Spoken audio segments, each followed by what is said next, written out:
obviously there are reactionary attitudes, and I think that to sort of infer that immigrants are bringing in these sort of alien negative values into British society is to somehow miss out on the fact that actually what British values are the interaction between outside influences and the ideas and beliefs which currently prevail. Sure. And in fact that brings a richness to our society. Look, I mean, nobody's denying the richness that immigrants bring to society, but it's also true to say that just because we say, oh well, this is your point of view, you're entitled to it, that's fine. In a tolerant and open society you should have that. But it becomes very difficult, and I think this occurs particularly with homosexuality in the West. It is particularly difficult when you get to a stage where you say that you have to be tolerant of people who are intolerant to you.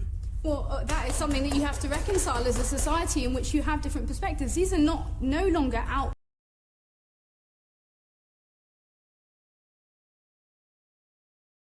This series of the big questions. A poll conducted for us by Comres found that 83% of the 1,000 adults surveyed believe that Britain is in moral decline.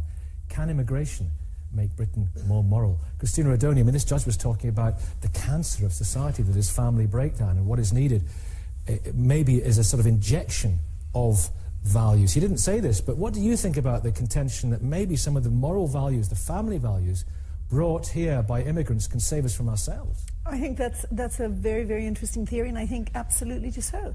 You know, we've been taught since 2007, since July 2007, that the immigrant community is basically a breeding ground for terrorism. Actually, I think it's a breeding ground for a fantastic value system. And when you look at where these immigrants come from, they usually come from cultures where self-sacrifice is still big. And although they come here for self-fulfillment, they manage to retain that sense of, children come first, family's all important, me, myself, and I is not at the very center. I believe in marriage, mother, father, children, stay together. Yes, yes, but it's not just marriage. It's about discipline. It's about hard work. Yeah. They come from Poland, from Bangladesh, from Ghana, and they still really believe that although they must make it, they want to keep their values intact. Douglas Murray from the Centre for Social Cohesion. This is what we need. Well, it's good to be talking about immigration not just in terms of economics, which is what tends to happen. There's another thing, though, is that whatever Christina says about the impact of and the feelings of new immigrants, I have to say I tend to be slightly worried when I hear people like the judges talking about this, because I sense, I think a lot of other people do, that what we're talking about are the most reactionary views of all kinds of religions, the most reactionary opinions about the family, things actually that people in this country are generally quite tolerant about. Such as? Well, I mean, things like marriage, things like homosexuality, which when a judge nods to the family values of, for instance, Islam in this country, he could do so, but he's also nodding to a very reactionary religion in relation to, say, homosexuality. Miriam, we'll bring you in here, I think is an appropriate point, a convert. When you hear that, what about the fears that many have about the backwards social attitudes of, for example, Islam, that people point to, the attitude to women, the attitude to gays, forced marriages, all those things that concern people? Well, I certainly think that, one has to distinguish between, the faith as an ideal and how it's practiced within the community, and I'm not the first person to say that, but, obviously there are reactionary attitudes, and I think that to sort of infer that immigrants are bringing in these sort of alien negative values into British society is to somehow miss out on the fact that actually what British values are the interaction between outside influences and the ideas and beliefs which currently prevail. Sure. And in fact that brings a richness to our society. Look, I mean, nobody's denying the richness that immigrants bring to society, but it's also true to say that just because we say, oh well, this is your point of view, you're entitled to it, that's fine. In a tolerant and open society you should have that, but it becomes very difficult, and I think this occurs particularly with homosexuality in the West. It is particularly difficult when you get to a stage where you say that you have to be tolerant of people who are intolerant to you. Well, that is something that you have to reconcile as a society in which you have different perspectives. These are no longer outside perspectives. What you need to understand, and what I think is kind of an odd way of conceptualizing this debate, is these ideas coming from the outside. You have people within the society that may not approve of homosexuality. There are ideas, I suppose, Miriam, that could possibly bolster some indigenous ideas already here. People who maybe feel they are social conservatives but are being marginalised in our society. Possibly. And they may find succour from these people coming in. Possibly, or perhaps these are issues that we as a British society need to rethink. Maybe these are ideas that we need to thrash out and decide where we actually stand on. These are British attitudes. I don't really like the idea of conceptualising them as ideas that come from the outside. There are people within Britain that are British that do hold these ideas, and to simply brush them away as the ideas of a minority from the outside is to not really give credit to them. Keith thought he wanted Peter Tatchell. Both of you, I see, very, very keen to come in. I don't know which of you to choose. Peter first. Go on, Peter Tatchell. I think we should be very careful about generalising.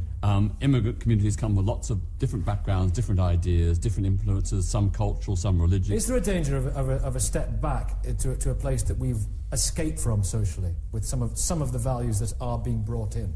I think that is true amongst some immigrants. You know, look at the Polish immigrants who are coming here. A lot of them bring a very, very conservative, hardline Catholicism, which is very anti-woman, very anti-gay. We see other sections of immigrant communities who condone or endorse female genital mutilation, forced marriages, domestic violence, because I think men should rule the house and are justified to abuse their women if they're disobedient. We also see honour killing of women and gay people in this country in small numbers, but nevertheless in unacceptable numbers amongst some sections of immigrant communities. So I think there are some bad attitudes, but many immigrants do bring positive values and do enrich our society. I want to address the bad attitudes, then I'll come to Betty. And Keith, I've got you in mind, don't worry. Miriam? Yeah, no, I think you're going to have a hard time finding people that condone honour killings, that condone female genital mutilation, etc., etc. I mean, we can bring out all of these sort of pretty marginal, experiences that people have. But at the end of the day, these are minority experiences, and the vast majority of people these are not the issues that affect us, that affect Muslims and other minorities within this country. But I don't think they are as little as that. The forced marriage, the female genital mutilation, honour killings. The problem is because they are regarded as culturally sensitive, even though we've got laws against them, they're not being properly policed. The social care workers, the police, they're frightened to touch them. Are we in danger of accentuating... There has not been one FGM prosecution in this country. Aren't we in danger of rather accentuating the negative? My goodness, how much more negative can you get for the poor people that are affected that we're actually betraying? We're not looking after them. But it's a shocking thing that's happening. Absolutely nobody is defending these things. You bring to me a voice that's defending female genital mutilation in this country, and I will accept that view. Okay, Betty. So the question being tossed around here is, do immigrants make Britain more moral? And listen, for the majority, 99% of the immigrants that are in any society, whether or not they make them moral or immoral, that's a question, to be taken a look at, and to basically see in what types of things you're talking about morality. Because there's different things for morality. Are we talking sexual morality? Are we talking social morality? Are we talking food morality? Are we talking vices like gambling and alcohol and, drugs, those kind of things? Are we going to talk about that as being moral or immoral? Family, dating, all kinds of things. In some cultures, dating is looked as upon immoral. In other cultures, dating is looked upon moral. Is it coming from a religious aspect? Now, I think the way it should be broken down is that if there's a religion or a type of group of people, whether they're immigrants or non-immigrants, if they're doing something in the name of something, whether it's religion or whether it's the idea that they have or it's the value system, whatever they have, if that is harming someone, a child, another person, especially those that are under the care of adults, then I don't care what idea that is, whether it's religious, whether it's, not religious, that idea must not be allowed to perpetuate because you're harming someone. And those have to be taken into consideration. Now, Peter Thatcher, he mentioned some of those things, for example, where in case of some immigrant societies, where it's very misogynistic, where they were talking about female genital mutilation, which is actually coming, a lot of that is within the African subcontinent. There's nothing religious about it. It's that it's just being done because of cultural reasons that have just been passed down for hundreds of years or, throughout millennia. And they just do it because that's the way it was done. Men are the dominant over there, and they just continue to do this harmful procedure to women. So it just begs the question again, in terms of all of that, thinking, where do you want to talk about morals, and where does that line of morals go? Where does it come right up to immorality? But one man's morality is another man's immorality, and vice versa. One person's immorality is another person's morality. I mean, in terms of thinking, somebody could say, well, I don't think that's immoral. And then I think that's moral. And vice versa. Anyways, let's continue with this interesting debate. You're a charismatic evangelical. Are we in the sort of moral decline that needs an infusion of morals from elsewhere? No. England, from the onset, were the ones that went to different countries. They went out and they brought good things to countries that didn't even know about electricity. They went into poor countries, Africa, many different educated people. Now, because of wars, because of persecution, different people are coming in here. And instead of us collaborating, people want to actually impose their ideas in this country. What about the attitudes to gays, for example, that I personally don't think homosexuality is a good thing. That's my belief, being a Christian. I don't think two men should sleep together or two women should sleep together, and I stand by that. What I believe in is obviously coming here, collaborating. Before gay people came out and women, this country did not tolerate that. Was that a better time? I believe it was a better time. Obviously, we need to move on. We need to move on to embrace change. And obviously immigrants coming in, we taught by the British then when you came in, but from the Bible, that these things are not right. It's not good. The moral mix is Peter. I would defend Betty's right to hold those views. Well, they're her conscientious views. Where I would object is the way in which people like Betty, some people like Betty, seek to impose her morality on everyone else through the law of the land. So they want to make their morality the legal morality that binds us all. Now, let me answer that. One second, let Betty first, then Councillor Alan Craig, and then we'll come to the panel. I do strongly believe you will not be sitting here if you didn't have a mother. A man and a woman, you were given birth to by a woman, the family together. And so by then, I do believe clearly that being a homosexual is not a good thing. It's your choice. You were not forced to be homosexual. What's wrong, Keith? I think that it... Now, this lady comes out. Now, she's not Muslim. She's not Jewish. She's not Hindu or Buddhist or Taoist or whatever. She's a Pentecostal evangelist. And she's giving her viewpoint. Obviously, she's an immigrant. And in her belief, homosexuality, she doesn't agree with that.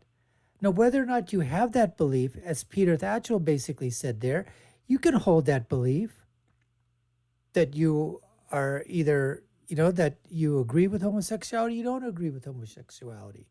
That's a belief, that's an opinion that you have. What Peter is talking about is where the theocratic part comes inside, is that if people start to force that opinion outside of yourself, basically. You want to think that way, you want to raise your family, you want to do it, in your church and all that. That is up to you, because that is your your religious teaching. Now, you can come out with your opinion like she did and basically say, I am against it. Okay, fine. That's what she said. You may have a differing opinion. You may say, I don't like your opinion. I think your opinion is backward. I don't think that there's any such thing as religion. There's no such thing as a God. You're just getting this out of a book. Some person just preached to it thousands of years ago, and you just take it on faith, blah, blah, blah, blah, blah, blah. Whatever that is, whatever it may be. But as long as you keep that opinion literally sort of, to yourself, you're not imposing that opinion will onto people, that's where the line, definitely should be drawn. And that should be the other way too. If there are people that are on the side for LGBT or gay rights or whatever, okay, fine. But that doesn't mean that they've got to force that issue the other way either. There has to be a balance inside there. Now, I'm not talking about equal rights for gays and equal rights for lesbians and equal rights for... I'm not talking about the equal rights issue. I'm just talking about the issue of whether or not people think that that type of lifestyle choice that someone makes, if being of the opinion, that's a different story. But to force that lifestyle change and say, oh, you've got to adopt that same lifestyle, because that can go both ways. There's no way that the LGBTQ community should be saying that straight people need to adopt the ways of them, and straight people should not be of the opinion that gay people, LGBTQs, should be, in terms of doing it for them as well. So that's what we're basically saying in terms of that. Anyways, let's continue.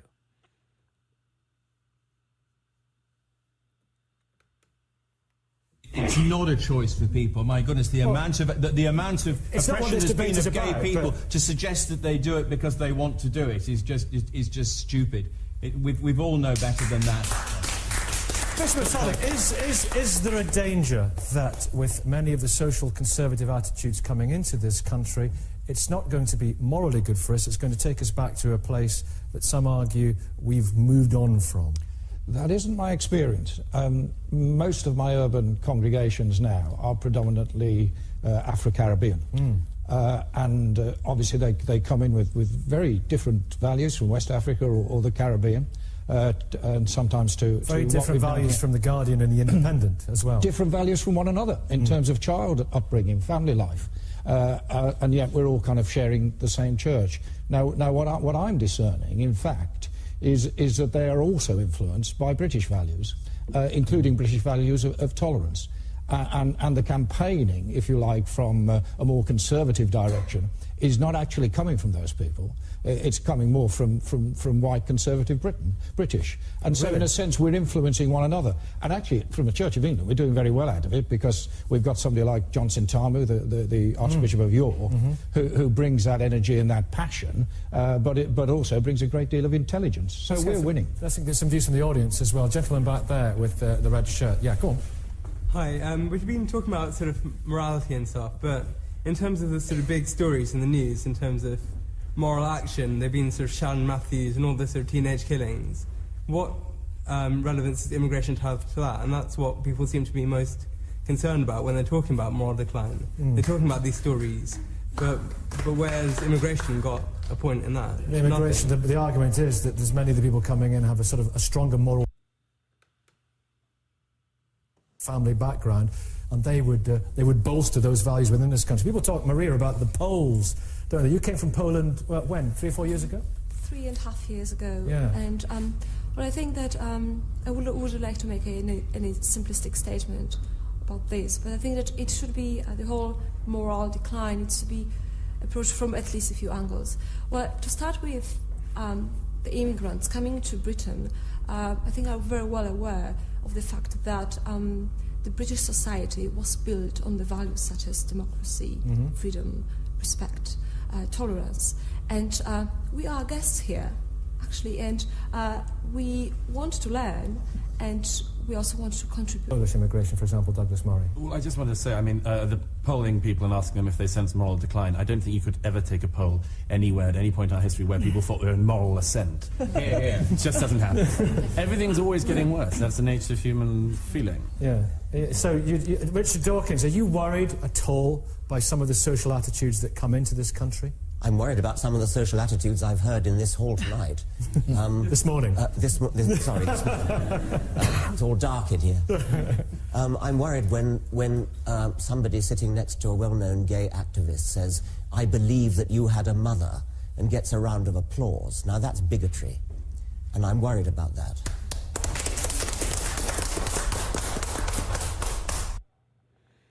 Well, that was an interesting discussion there. Everybody getting their voices in, their opinions in, from secularists to religious people to, audience members, all giving their point of view. So we appreciate you taking the time to take a look at our video. And what we'd like to do basically is let you know, folks, that we really like bringing this content to you. If you like the content, you like our analysis, we'd certainly love for you to go ahead and sign up, subscribe to the channel, like, share, hit that button. You all know what to do. Check out our little videos above and below, those video links. I'll leave you with my final thought, which is, when you're right, you're right. And when you're left, you're wrong. Until next time, folks, this is the Dr. Nasir Shaikh Show. I'm your host, Dr. Nasir. And when you're right, you're right. And when you're left, you're wrong. Take care and stay safe.